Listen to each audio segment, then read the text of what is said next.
You are watching the press preview, a first look at what's on the front pages as they arrive. It's time to see what's making the headlines with the political journalist and broadcaster, Theo Usherwood, and the associate political editor for the new Statesman, Rachel Cunliffe. They'll be with us from now until just before midnight. So let's see what's on some of those front pages for you now. Well, The Sun leads with exclusive pictures of the Princess of Wales. She's been seen out and about for the first time since Christmas. That's also on the front of the Daily Mail. They call it the image the world has been waiting to see. On the front of the Daily Express, the latest on Rwanda as Prime Minister Sunak confirms his commitment to the deportations timeline. The Telegraph has this vow from the Labour Party as Shadow Chancellor Rachel Reeves likened Britain's economic challenges to a 1979 moment. The Eye leads with a scandal they say could be bigger than PPI, as energy firms could be forced to pay out billions. The Metro reports on the popular celebrity diet regime that studies say doubles the risk of dying from heart disease. It also has a picture of the former US President, Barack Obama, who popped into Downing Street today. The Financial Times has Deloitte's biggest shake-up in a decade as the company launches its biggest overhaul of global operations. And the Daily Star headlines this time next year will be billionaires as divers race to find £13 billion worth of gold at the bottom of the Caribbean Sea. Modern-day gold rush. And remember that by scanning the QR code you'll see on screen during the programme, you can check out the front pages of tomorrow's newspapers while you watch us. And we are joined tonight by political journalist and broadcaster Theo Usherwood and the associate political editor for the New Statesman, Rachel Cunliffe. Welcome to you both. Shall we start with the picture we're told that everybody's been waiting for?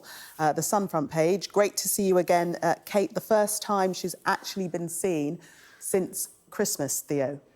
The whole point of this photo should be to dispel any worries on social media or claims on social media, conspiracy theories. But as you said in your talk up, Gillian, and as Rhiannon said, it appears to show the Princess of Wales, or it's a photo that claims to show the Princess of Wales. It's a rather grainy photo of Kate and William out and about in a farm shop near Windsor. And I'd have thought if the whole purpose of any picture on the front page of The Sun, and it's also on the front page of the Daily Mail, the whole purpose would be to dispel any reason for any conspiracy theory. Now, that might But this isn't an official.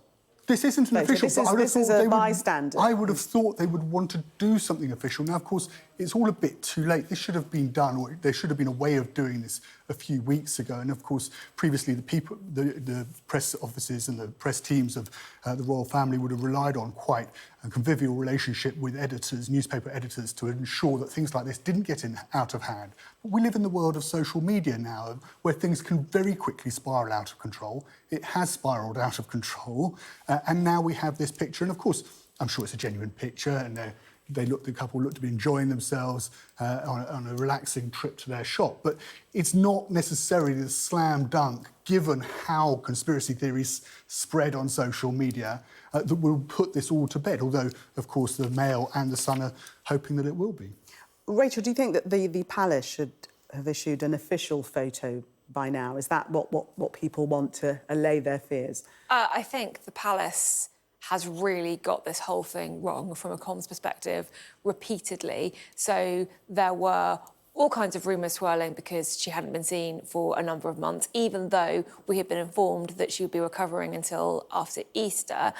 Then they put out this Mother's Day picture, which was incredibly strange, and everyone sort of spotted all the Photoshop issues with it. The response from that was a tweet supposedly from the Princess of Wales, although we don't know who wrote that tweet, saying that she had done the photo editing. She obviously didn't take the picture because she's in the picture. Then we had a whole week of silence. Then we had The Sun running a story that she'd been spotted running a photo of her from months back. So she'd been spotted, but there were no pictures. Now we've got them running, and supposedly these are photos. As they said, it's very blurry, and if you wanted to suggest that perhaps that wasn't the Princess of Wales, I think there's enough blurriness in that photo It's actually, continue fueling. I think it's a grab from a video, actually, Yes. that The Sun has put out. So maybe that accounts for the graininess. It doesn't do much to dispel suspicions that something very odd is going on. And the Kensington Palace response to the fact that this has really got out of control has been to go into bunker mentality and just shut down. And there are all kinds of outlandish theories. I completely understand why they wouldn't want to sort of credit any of them by coming out to actually deny them. But at this point, you can tell people around the world are asking what's going on, and they have no response whatsoever, which means that the gap, the void, is being filled by increasingly bizarre theories and grainy photos that just fuel suspicions rather than allaying them. So I really think Kensington Palace needs some comms help with all of this. But Theo, do you think she's entitled to her privacy? They've said that we're not going to see her until Easter. They can't legislate for members of the public taking grainy videos. You can still, the Princess of Wales can still have her privacy, absolutely, and she's perfectly entitled to that. Nobody for one moment would question that. But I think what Kensington Palace hasn't appreciated is that in 2024 it's very different even to 2010, to the year 2000. We now live in a world where they cannot manage the media in the way that they would previously be able to manage the media by quickly, quick phone call to a newspaper editor or an editor at Sky or the BBC, just say, look, hold on, it's all under control, it's all fine, but just give us a bit of breathing space. You can't do that in this day and age because you have social media and conspiracy theories spread like wildfire. And it isn't good enough from looking at it from a comms perspective, to simply say, well, we're not going to answer this theory or we're not going to answer that theory. You have to fill the void, otherwise others will fill it for you. And you need to find a way in which, in the most sympathetic way possible to the Princess of Wales and to her privacy, to allow for people to know that she is okay. Because she's one of the most famous people in this country, she's one of the most famous people in the world. And the royal family, there is an element of it which is public property, and people want to know. There is a legitimate public interest. So you think their old mantra of never explain, never complain? It doesn't work nowadays. Gone. But they also already broke that by issuing the photo, which was an official royal photo distributed last week, which it turned out had been photoshopped, and there were all kinds of questions raised about exactly when that was taken. And I think if they hadn't released that, we could have continued with the line that she's recovering from a medical procedure, she's entitled to her privacy, everyone back off. But they released a photo that raised more questions than it answered, and now have tried to shut down the theories that were really sparked from that. And you can see on the Telegraph that they have really opened a can of worms. Yes, so we're coming to that. If they were trying to shut down conspiracy theories, not done a very good job of it. With the second royal portrait that's been manipulated, this on the front of the Daily Telegraph. Theo.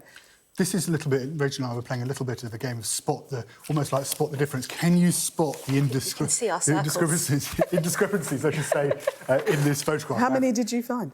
I think we've got to four or five, haven't we? Right. Yeah. We've got, if you look at Prince Louis, even on the right-hand side, and you look to his left ear, there's a little mark there, a little sort of blurry mark there. If you look down to the late Queen Elizabeth II's kilt, just to the left-hand side, it appears to be sort of doubling up there. Getty, which of course has now issued an editor's note, has also spotted where there seems to be some digital work to Mia Tyndall's hair on the left-hand side. She's the girl in the red dress just sitting to the left of the Queen. And then, it's a mess, but it seems to be something that's been going on for a while. But everyone touches that. This is what's really nowadays. Fascinating about it, because this looks like the same kind of photo manipulation from the Mother's Day photo, which is you've got a number of children, getting them to all smile and look cute at the same moment is hard. You take a whole load of photos, you take the best face of each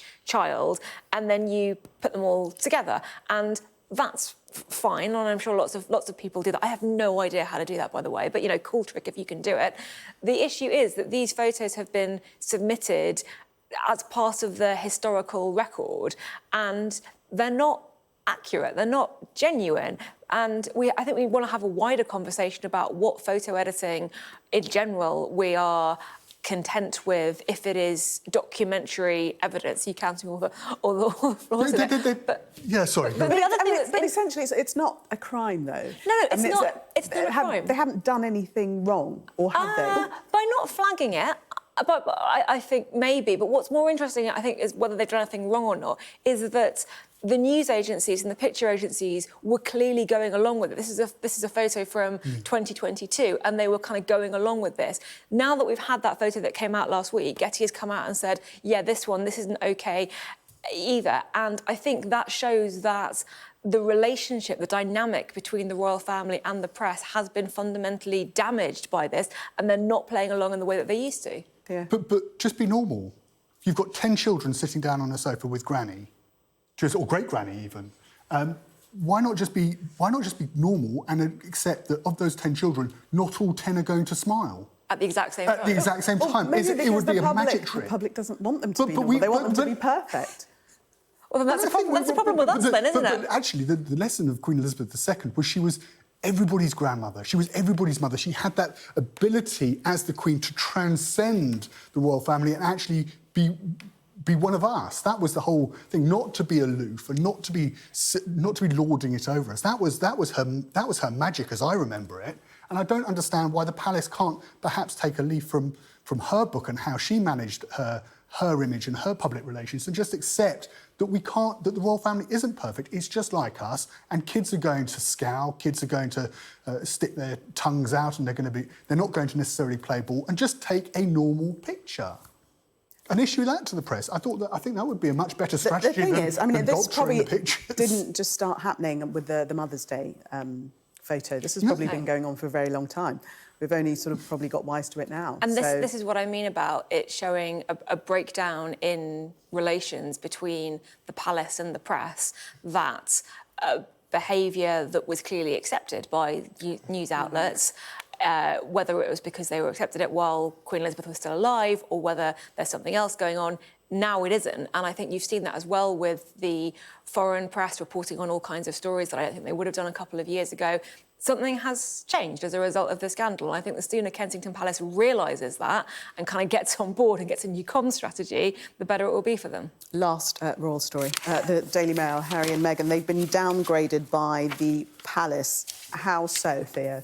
Well, they were listed as official royals, but there was, according to the Daily Mail, they were vanished completely from the website for about half an hour earlier on today, and then they reappeared after half an hour. They hadn't completely vanished, but they reappeared and replaced with a significantly smaller joint biography at the very bottom of the page, below none other than the Duke of York, and that is their fate now. They are below the Duke of York in the pecking order, and the Mail's asking why it's taken so long, given their outrage at the way Harry and Meghan have behaved, for them to be demoted on the palace website. And of course, I guess it's their, to be fair to the Mail, they haven't got the big scoop with the Sun have got, so they need to find something different, and they've gone with this.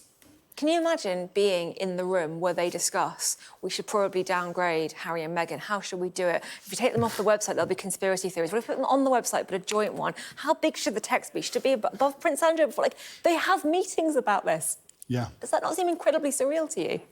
The Mail is saying that they've been included, this is Meghan and Harry, on the website, despite growing public anger at their inclusion. I mean, I wasn't angry about it. Were you angry about it? I didn't even know that they were on the website. I think if you are the kind of person who routinely refreshes the royal website to see in which order the royals are listed, you probably have some other things going on in your life. Yes. Yeah. They needed something, and you can imagine, talking of meetings, you can imagine perhaps an editorial meeting in the Daily Mail when they realised that they hadn't got the big scoop. Yes. And how are they going to fill them? And how could they put that photo on the front page but without the exclusive story? So I think Theo's absolutely right. It's a way to use that photo and Royal downplay. Special 2. Theo and Rachel, thank you very much for the moment. We're going to take a break. Coming up, we'll discuss more of the stories making tomorrow's newspapers, including this on the front page of the FT. Biden pushed Netanyahu call as tension rises. Do stay with us for more.